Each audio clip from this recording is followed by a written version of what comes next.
Just getting ready to work on the tank, and I just realized I haven't taken a film in a long time. Look at this. There's original tiger lily picked up, still growing strong. Look at the size. The lotus in the back. Look at that monster. Remember we started with a little sprig down there. Now it's finally that centerpiece I wanted. And a long time ago I had just a little piece that I was working on saving. I flew it like a kite. Look at it. It's a fully developed plant now. It's interesting. It's a little bit dwarfed in its leaf size over the original one. And it's because of the way I floated it, which makes me think it'd be fun to experiment with. Still have my Liguidia. Look at this rosette plant down here.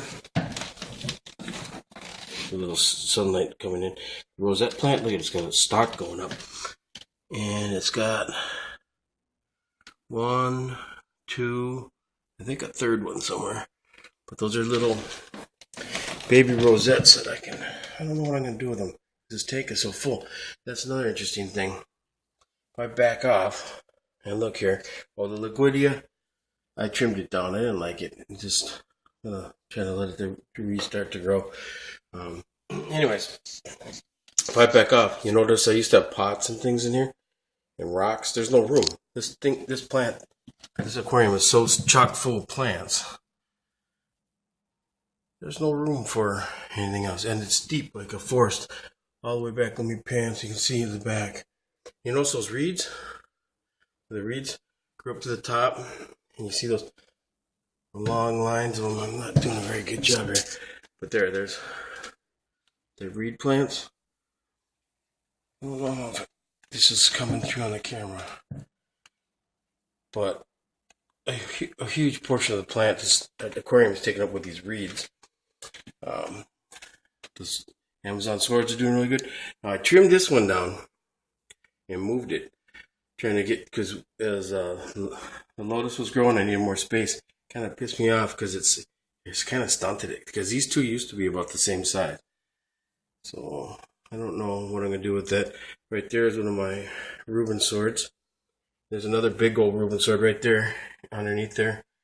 And there's so many plants here, I almost have to thin it up. These golden crypts are all over. And that's another point. See, look at the back of the tank. I got where the angel sits there on top of the rocks there. I've got a big Java fern. I've taken bags of plants of these golden crypts and Java ferns, like 1 gallon bags, probably taken, it's not even been, I started doing this in March and it's only October. Probably took 4 bags.